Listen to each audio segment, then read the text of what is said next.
Père bien-aimé, bonjour. Aujourd'hui, vous êtes avec Hilaire Nina Hazoué. Je vais vous parler d'un thème sur quelque chose de très important, la fidélité de Dieu.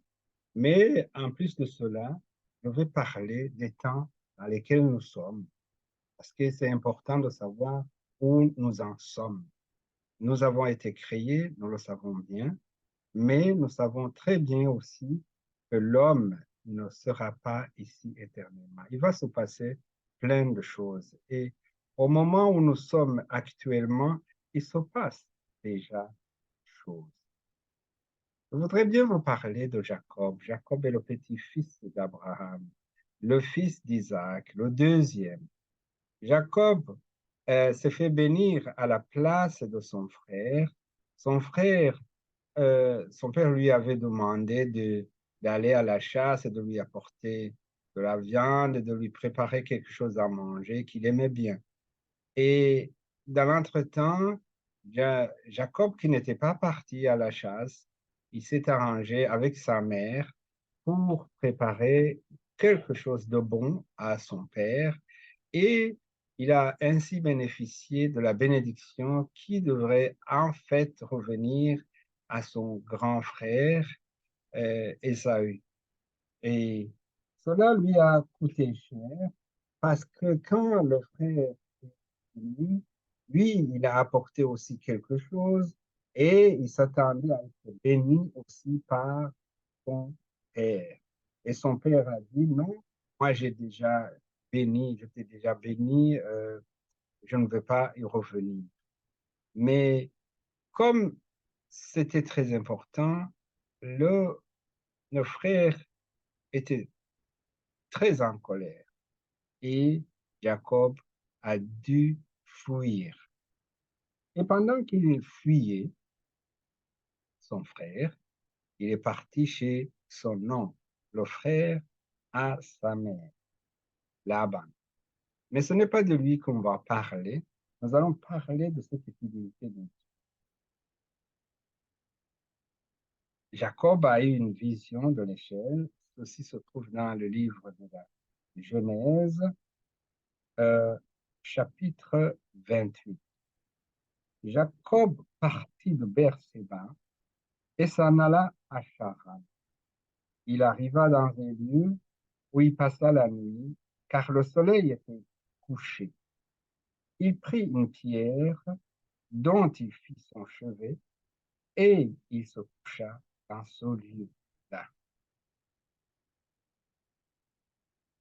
Il eut un songe, et voici une échelle était appuyée sur la terre, et son sommet touchait au ciel. Et voici les anges de Dieu montaient et descendaient par cette échelle. Et voici l'Éternel se tenait au-dessus d'elle. Et il dit, je suis l'Éternel, le Dieu d'Abraham, ton père, et le Dieu d'Isaac. La terre sur laquelle tu es couché, je la donnerai à toi et à ta postérité. Ta postérité sera comme la poussière de la terre. Tu t'étendras à l'Occident et à l'Orient, au septentrion et au midi. Et toutes les familles de la terre seront bénies en toi et en ta postérité.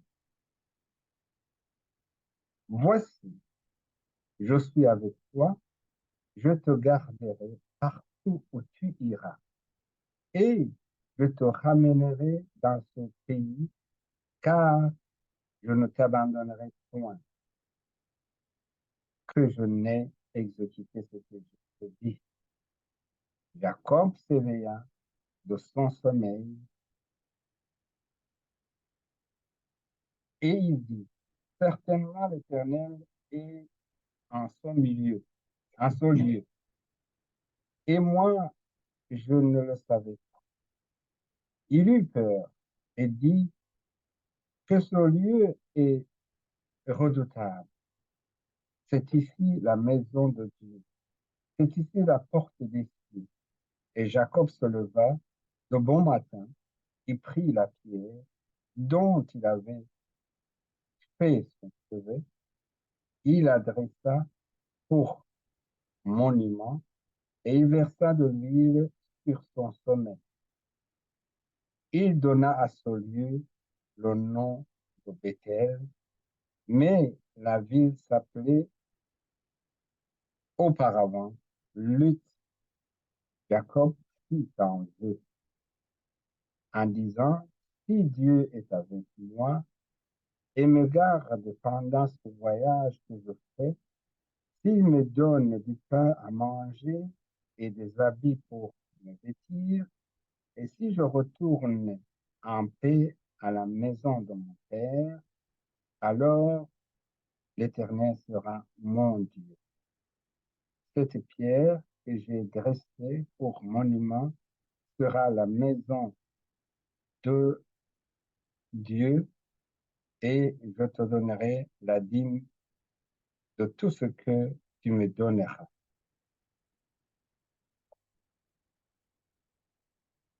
Nous savons, si nous continuons à lire cette histoire, nous allons nous rendre compte que, effectivement, il est revenu, Dieu l'a gardé, il a rencontré énormément de problèmes en cours de route, mais Dieu l'a gardé, elle allait comme un retour. Après plusieurs péripéties, il est revenu et il est rentré dans le pays de son père. Dieu est fidèle, c'est ce que je disais, et c'est ça qui m'a conduit à prendre cet audio pour rappeler à toi qui certainement a déjà entendu la voix de l'Éternel dans ton cœur, qui te dit, est-ce que Dieu, moi je te réponds aujourd'hui, Dieu est fidèle, comme il a été fidèle à Abraham, il a été aussi fidèle à Isaac, il a été fidèle à Jacob et il sera toujours fidèle. Dieu est fidèle. Il y a d'autres passages qui parlent de la fidélité de Dieu. Je ne les ai pas cherchés aujourd'hui, mais je suis prêt à les chercher. Sachez d'ores et déjà que Dieu est. Euh, le prophète Samuel. Le prophète Samuel a été attaqué par les ennemis du peuple d'Israël qui ont cherché à à les enlever parce qu'ils pensaient qu'ils sont faibles et Dieu les a protégés. Tout à l'heure, nous avons parlé d'une pierre qui a été baptisée Bethel. Pensez maintenant à toutes les églises qui s'appellent Bethel et à cet endroit qui s'appelle Bethel. C'est parce que Dieu a juré fidélité. Et euh, Jacob, il est celui qui a donné son nom. Mais nous allons parler de Samuel qui va donner aussi un autre nom et nous lirons l'histoire aussi, qui est une histoire assez intéressante et c'est la suivante. L'arche à Kiriath Yearim. Les gens de Kiriath Yearim vinrent ici monter l'arche de l'Éternel. Ils la conduisirent dans la maison d'Abinadab sur la colline et ils consacrèrent son fils Éléazar pour garder l'arche de l'Éternel. Beaucoup pourraient avoir des confusions pour savoir, mais l'arche, c'est quoi, c'était quoi? Vous savez, Dieu avait demandé aux Israélites de construire une arche dans laquelle il allait vivre, il allait garder sa présence. Et cette arche est restée pendant longtemps avant que le roi Salomon ne lui construisit un temple. Avant, il n'y avait pas d'église. C'était ça, l'arche, c'était ça qui représentait l'endroit où se trouvait. Bon, on continue. Donc, il s'était passé bien du temps depuis que le l'arche posait à Kiriath Yarim, 20 années. C'était écoulées.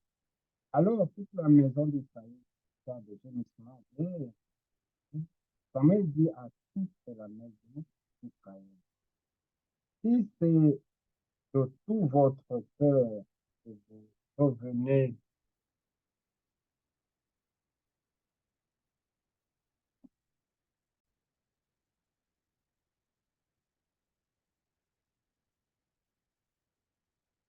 Samuel dit à toute la maison d'Israël, si c'est de tout votre cœur que vous revenez à l'Éternel, ôtez du milieu de vous les dieux étrangers et les assassinés, et dirigez votre cœur vers l'Éternel et servez-le, lui seul, et il vous délivrera de la main de Philippe.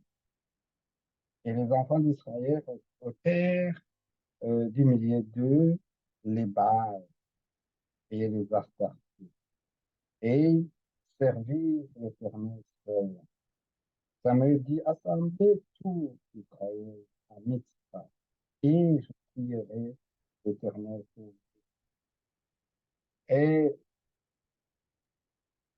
ils s'assemblèrent à Mitzpah, ils puisaient de l'eau de la, et la répandirent devant l'Éternel, et ils jeûnèrent ce jour-là en disant, nous avons péché contre l'Éternel. Samuel jugea euh, les enfants d'Israël. Israël repentant et les Philistins vaincus. C'est ici que je voulais en venir. Les Philistins apprirent que les enfants d'Israël en pas et les princes des Philistins montèrent contre Israël. À cette nouvelle, les enfants d'Israël eurent peur des Philistins. Et ils dirent à Samuel, ne cesse point de prier pour nous à l'Éternel notre Dieu, afin qu'il nous sauve de la main. Samuel prit un agneau de lait et l'offrit tout entier en holocauste à l'Éternel. Il pria à l'Éternel pour Israël, et l'Éternel l'exauça. Pendant que Samuel offrait l'holocauste, les Philistins s'approchèrent pour attaquer Israël. L'Éternel fit retentir un feu son tonnerre sur les Philistins et les mit en déroute. Ils furent battus devant Israël. Les hommes d'Israël sortirent de Mitzpah, poursuivirent les Philistins et les battirent jusqu'au-dessus de Bethkar. Samuel prit une pierre qu'il plaça entre Mitzpah et Shechem, et il l'appela du nom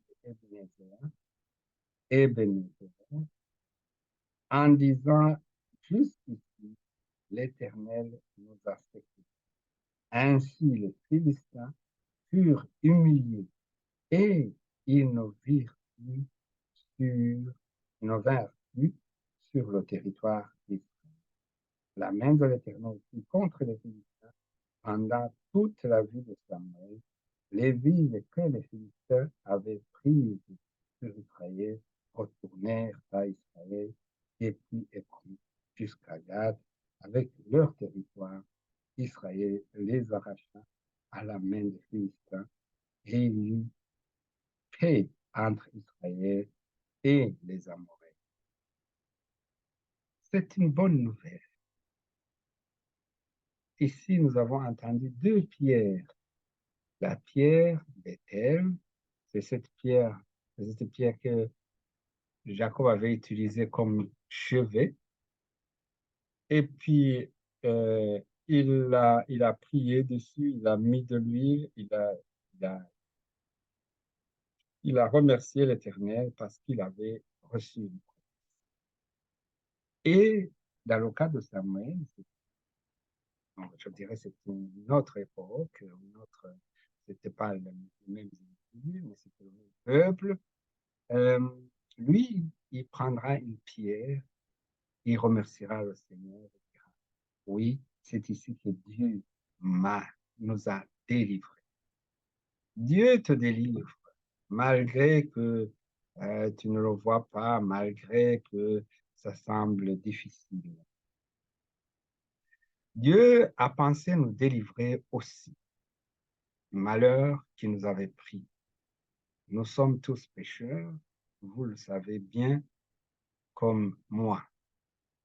Jésus-Christ a été envoyé comme fils de Dieu. Il est venu dans le monde pour que celui qui croit en lui ait la vie éternelle et qu'il ne périsse pas.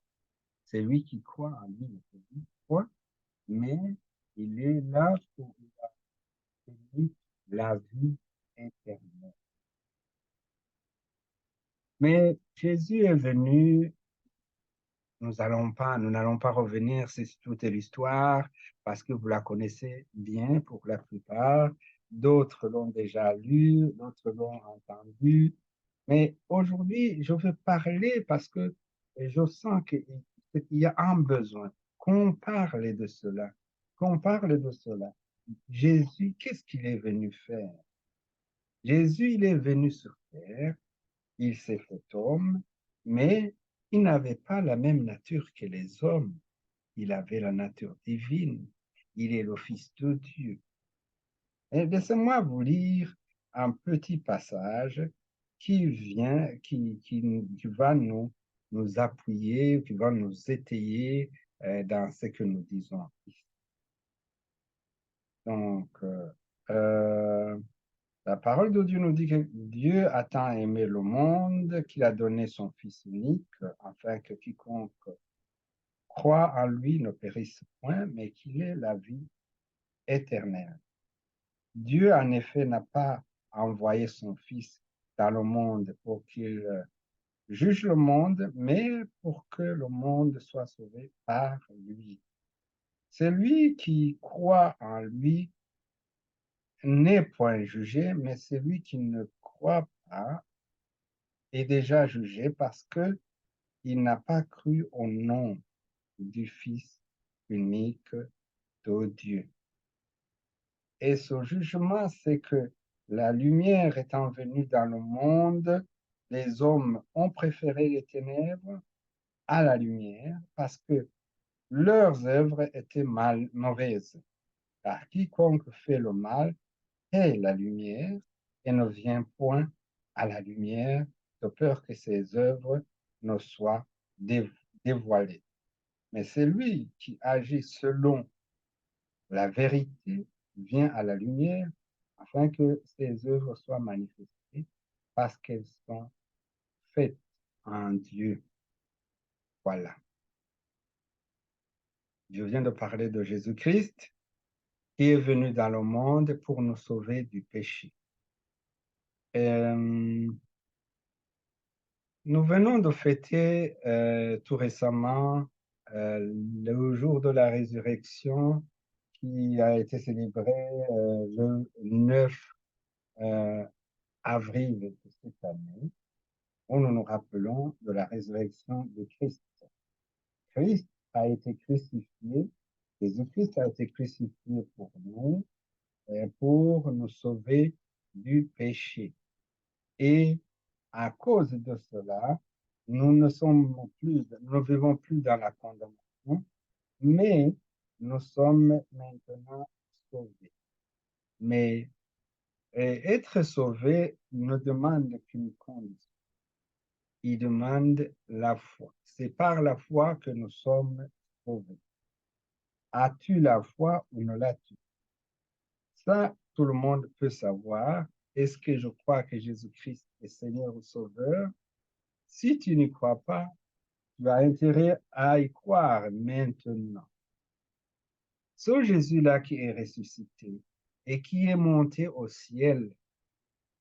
Cette année, nous n'avons pas encore fêté la montée de Jésus dans le ciel, dans les cieux, mais pour le moment, nous vivons une période où nous apprenons, nous sommes en train d'apprendre aux gens ou de répéter les miracles que Jésus a faits, les miracles de se montrer euh, aux gens qu'il est ressuscité.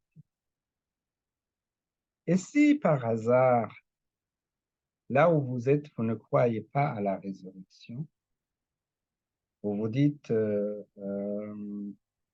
qu'il n'est pas ressuscité, voici ce que la parole de Dieu vous dit dans un chapitre, le premier, dans 1 Corinthiens chapitre 15, de 12 à 14, il est écrit ceci.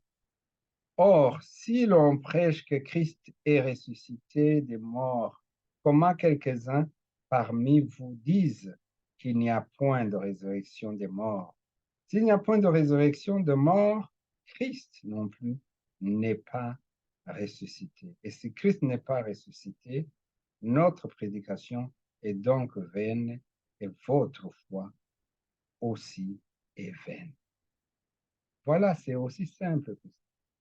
Si quelqu'un ne croit pas que Jésus est ressuscité, pour lui, je crois que, et je peux le dire, pour lui, le jeu est joué, à moins qu'il revienne et croit que Jésus-Christ est, est, est ressuscité. Pourquoi la résurrection de Jésus-Christ nous intéresse, nous? Parce que Jésus-Christ a dit, oui, je m'en vais chez le Père, je vais vous préparer de la place, et quand j'aurai fini, quand je reviendrai. Et il a dit dans cette parole qu'il y a beaucoup de maisons chez son Père, et que s'il n'y en avait pas, il l'aurait dit. Donc, c'est dans Jean 14, 1 à 3, qui dit qu'il reviendra.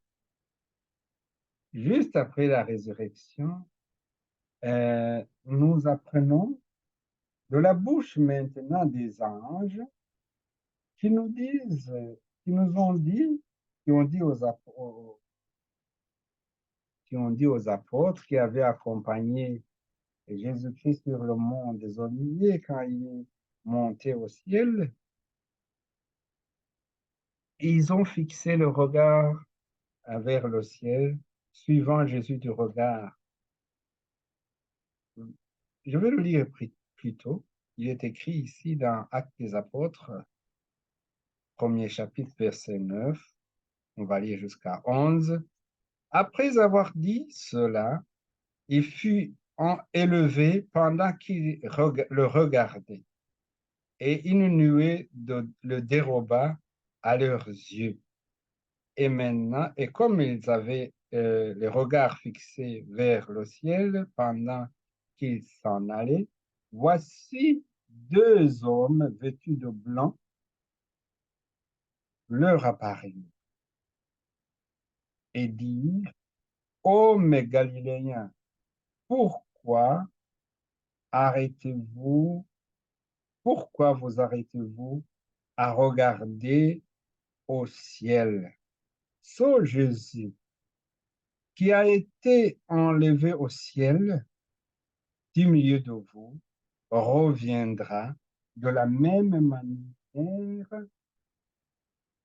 que vous l'avez vu allant au ciel. Ça, les disciples ont entendu cette parole sur Jésus qui a été enlevé au milieu qui a été enlevé au ciel du milieu de vous, reviendra de la même manière que vous l'avez vu allant au ciel. C'est une parole qui a été dite. Cette parole a été dite comme ça. Donc, il reviendra et les gens le verront comme ils ont vu Jésus monter.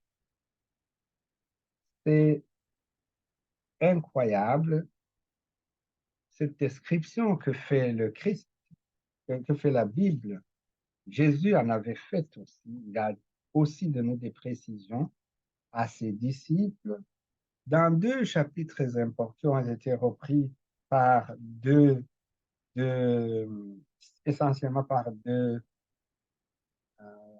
apôtres, deux évangélistes, l'évangile de Matthieu 24 et l'évangile de Luc 21. Dans l'évangile de Matthieu 24, il est bon qu'on puisse, que chacun, celui qui veut comprendre réellement, le lise complètement, mais permettez-moi de vous lire à partir du verset 43 et 44. Sachez-le bien, si le maître de la maison savait à quelle veille de la nuit le voleur va venir, il veillerait et ne serait pas percer sa maison. C'est pourquoi vous aussi, tenez-vous prêts, car le Fils de l'homme viendra à l'heure où vous n'y penserez point, vous n'y penserez pas. La même chose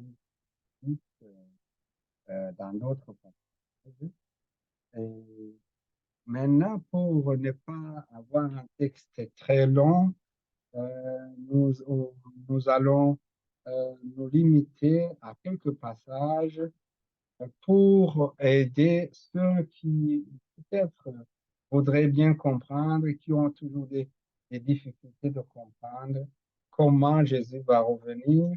Jésus se prépare à revenir. Nous l'attendons et nous souhaitons sa venue de tout cœur. Nous prions qu'il vienne et parce que quand il sera ici parmi nous, nous serons heureux de le rencontrer comme, il nous l'a promis et ça sera de la joie. Une seconde. Et l'apôtre Paul nous dit ceci dans la lettre aux Thessaloniciens, chapitre 5. euh, il dit au verset 1er jusqu'au verset 3.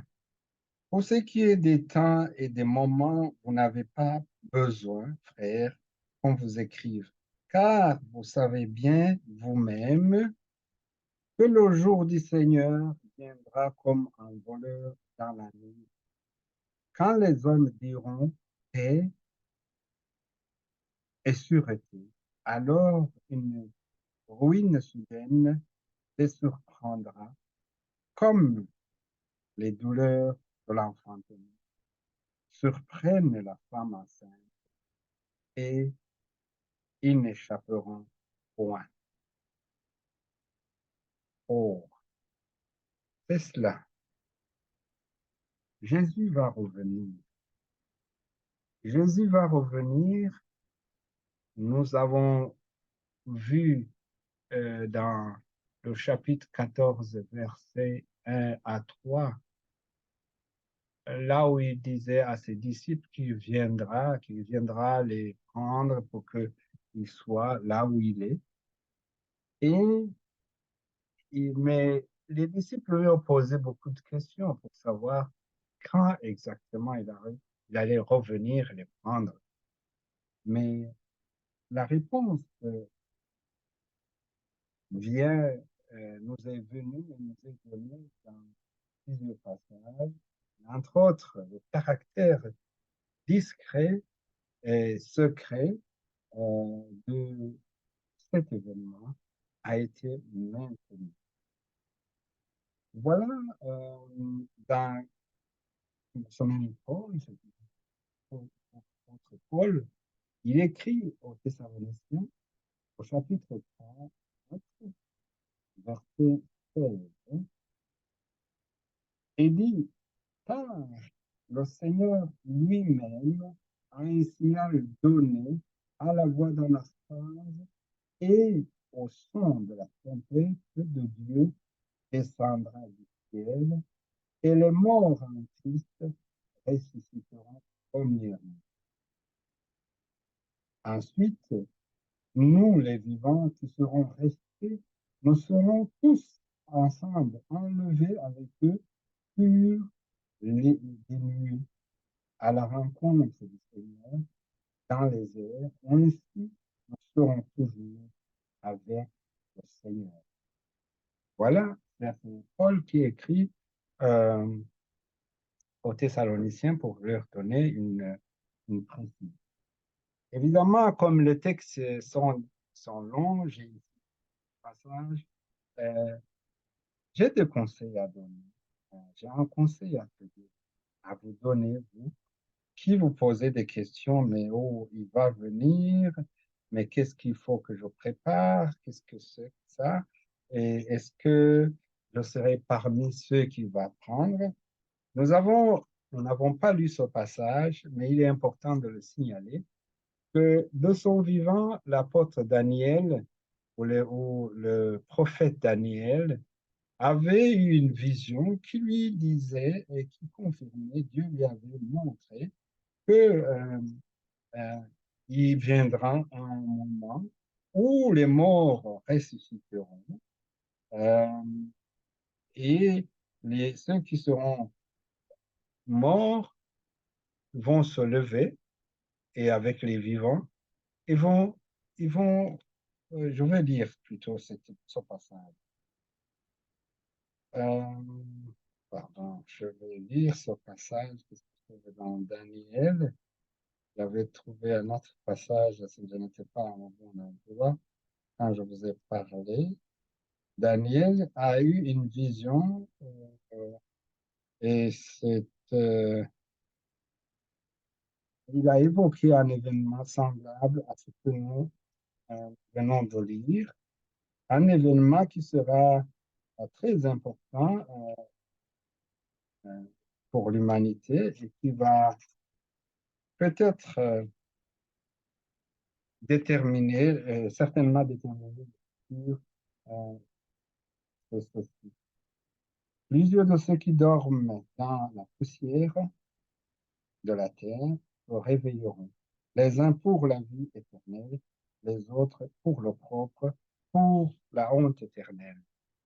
Si on continue à faire la lecture, on va trouver que oui, ils vont se lever, mais ce ne sera pas au même moment. Parce que, en fait, à la fin de la vie, il y aura une autre vie. Donc, ceux qui disent que les morts ne sont pas morts, les morts ne mourront pas, c'est vrai en partie, mais ici, il faut être précis, les morts n'iront pas dans le même endroit. Ceux qui auront cru, ils iront vers celui en qui ils ont cru. Et d'autres vont se lever plus tard, et nous y reviendrons peut-être un de ces jours pour donner des précisions. C'est pour cela que nous sommes là, à ceux qui le souhaitent. Mais vous avez, vous avez besoin d'être sauvé. Pour être sauvé, il n'y a pas 1000 solutions, il n'y a pas 36 solutions. Voilà. Ça se trouve dans l'épître aux Romains, qui a été écrit par Paul, et qui, au chapitre 10, verset 9, dans le livre, verset 9 au verset 11, si tu confesses à ta bouche le Seigneur, et si tu crois dans ton cœur que Dieu l'a ressuscité des morts, tu seras sauvé. Car c'est en croyant qu'on parvient à la justice, et c'est en croyant à la bouche qu'on parvient au salut, selon ce qui dit les Écritures. Quiconque croit en lui ne sera point pris. Voilà. Nous avons fait le tour, c'est une exhortation ici, mais je tiens aussi à rappeler euh, ici que le moment du retour du Christ n'est plus pour, ne va plus durer longtemps. Les signes qui caractérisent, qui ont été cités, qui vont précéder cet événement, sont en train de se concrétiser du jour au lendemain. Le dernier en date, et qui a été évoqué même par les médias et politiques, c'est quelque chose d'extraordinaire qui va, qui va bientôt se passer et dont les préparatifs sont maintenant, je dirais, au fixe. Euh, Écoutez et tenez bien, écoutez-moi bien. Je vais vous lire ce passage euh, qui vous surprendra peut-être. Euh, euh, c'est le passage suivant. Et elle fut que tous, petits et grands, riches et pauvres, libres et, et esclaves, reçussent une marque sur leurs mains droites et sur leur front, et que personne ne put acheter ni vendre sans avoir la marque, le nom de la bête ou le nombre de son nom. C'est ici la sagesse que celui qui a de l'intelligence calcule le nombre de la bête, car c'est un nombre d'hommes et son nombre est 666. Évidemment, ça c'est un peu compliqué à comprendre, mais retenez que nous avons entendu le mot bête, la bête. La bête, peut-être que c'est une image, mais la bête, c'est quelque chose qui est animé, qui a une vie, qui prend des décisions sur nous les hommes, qui prendra des décisions sur nous les hommes. Il n'y a pas longtemps, nous avons écouté ou entendu dans les médias un politique ou des politiques dire, ou des politiciens, si vous voulez, dire oui, la bête, l'événement est là. Mais on peut se poser la question, mais la bête de l'événement, c'est quel événement et c'est quelle bête? Bon, c'est qui le dit maintenant? Il le dit à qui et pourquoi? Nous venons d'apprendre, nous avons appris, nous avons remarqué qu'il y a un un monument dans une place très respectée, très respectable, qui représente une bête. À l'endroit là, à côté, il y a beaucoup de décisions, des décisions très importantes qui sont prises et qui, je dirais, réglementent la vie des habitants de la Terre. Alors, revenons un peu en arrière. Nous venons d'un pays que tous, petits et grands, euh, bon,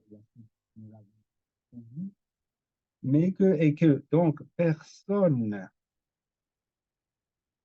que donc petits et grands, hein, tout le monde devra porter une marque de cette bête, de cet animal. Nous avons appris tout récemment que, bon, nous savons ce que vendre et acheter veut dire. C'est-à-dire que nous donnons de l'argent, il n'y a plus de troc, comme on le faisait dans le temps, et on nous donne des choses, de la nourriture, des habits, tout ce qu'on peut acheter. Donc, il est aujourd'hui évident que nous nous acheminons sans aucun doute dans la direction d'avoir non seulement une monnaie unique, mais de voir ou de vivre dans une société qui n'a plus d'argent liquide ou d'argent palpable. Il va falloir trouver une stratégie ou un système pour, pour que euh, le commerce continue et c'est ce stratagème, c'est cette technique-là qui risque de servir cette bête dont il est question ici dans les Écritures. Cher bien-aimé, j'ai été trop long, j'ai été suffisamment long, mais c'était pour partager avec vous cette exhortation. Veuillez me suivre dans ce que je dis et vérifier dans les Écritures. Si vous avez des doutes, vous n'avez pas bien compris ou j'ai mal cité le passage biblique, revenez, contactez-moi par le moyen le plus rapide, sans protocole. Je suis à votre disposition. C'est votre frère dans le Seigneur, Hilaire Naz. Au revoir et à la prochaine.